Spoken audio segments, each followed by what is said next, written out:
Konflik antara Amerika Serikat dan Iran dilaporkan telah menimbulkan kerusakan besar terhadap aset militer AS di kawasan Asia Barat.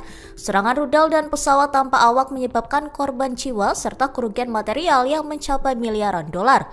Laporan Al-Mayadin pada 2 April menyebut drone Iran merusak sejumlah pangkalan militer AS di kawasan tersebut. Bahkan peralatan bernilai tinggi seperti pesawat radar I-3 Sentry AWACS di pangkalan udara Pangeran Sultan Arab Saudi turut hancur. Ancaman utama dalam konflik ini datang dari penggunaan drone serangan satu arah jenis Shahed 136. Drone tersebut diketahui membawa hulu ledak seberat 50 kg dan berulang kali mampu menembus sistem pertahanan rudal milik AS. Akibat serangan tersebut, kerusakan luas terjadi di berbagai fasilitas militer. Lebih dari 300 personel militer AS dilaporkan mengalami luka-luka, sementara 13 lainnya tewas. Sebagian korban jiwa disebut terjadi akibat insiden tembakan sesama pihak di wilayah Irak Barat. Sejumlah analis menilai Pentagon belum sepenuhnya mengambil pelajaran dari konflik sebelumnya sehingga membuat pasukan AS rentan terhadap serangan drone dalam jumlah besar. Kerusakan pada berbagai pangkalan AS di kawasan ini diperkirakan mencapai hampir sekira 25 triliun rupiah.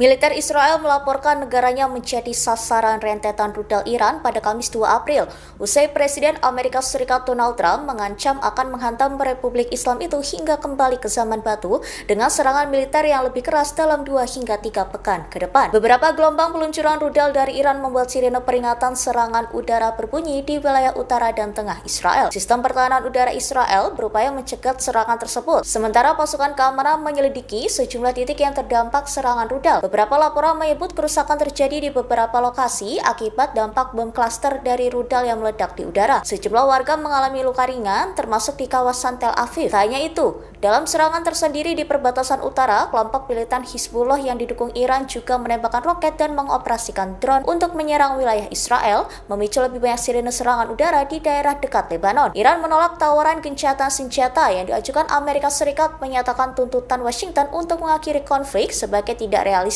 Mereka juga menyampaikan bahwa negosiasi langsung dengan AS masih belum terjadi meski ada pesan melalui perantara. Tak hanya menggempur negara Teluk, Iran diketahui menargetkan negara NATO dalam serangan langsungnya. Konfrontasi langsung terjadi saat rudal Iran ditembakkan ke arah Turki dalam operasi True Promise 4. Dikutip dari express.co.uk, NATO dilaporkan menembak jatuh rudal yang ditembakkan Iran ke wilayah Turki. Pejabat Kementerian Pertahanan Turki membenarkan bahwa rudal tersebut masuk ke wilayah udaranya pada Senin 30 Maret. Rudal tersebut akhirnya ditembak jatuh oleh sistem pertahanan udara NATO di Mediterania Timur. Selama konflik Amerika Serikat dan Iran, sistem NATO diketahui sudah 3 kali melakukan pencegatan rudal Iran.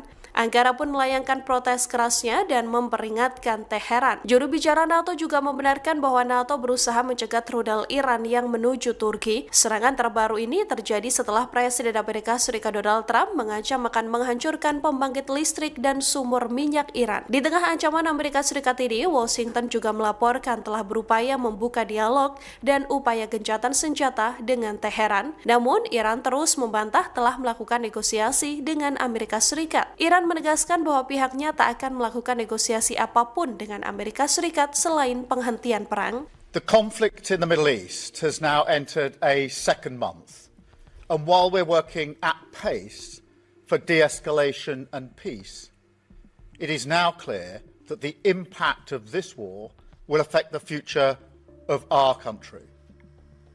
So today I want to reassure the British people that no matter how fierce this storm, we are well placed to weather it, and that we have a long-term plan to emerge from it a stronger and more secure nation. First, let me say once again, this is not our war. We will not be drawn into the conflict.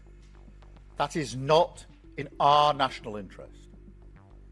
And the most effective way we can support the cost of living in Britain is to push for de-escalation in the Middle East and a reopening of the Strait of Hormuz, which is such a vital route for energy. President Trump has said this morning that he's considering pulling the US out of NATO. You've just talked about looking at a new long-term partnership with the EU, including on security. Is this an acknowledgement that Britain's long-term security relationship with the United States is about to change? Well, let me say a number of things in response to that. Firstly, NATO is the single most effective military alliance the world has ever seen, and it has kept us safe for many decades, and we are fully committed to NATO. Secondly, that whatever the pressure on me and others, whatever the noise, I'm going to act in the British national interest in all the decisions that I make. And that's why I've been absolutely clear that this is not our war, and we're not going to get dragged into it. But I'm equally clear that when it comes to defence and security and our economic future, we have to have closer ties with Europe. That's why we had the summit last year. This year, as I've just announced, there'll be a further summit. We will make good on the commitments that we put in place last year, but we will also go further in relation to the alignment.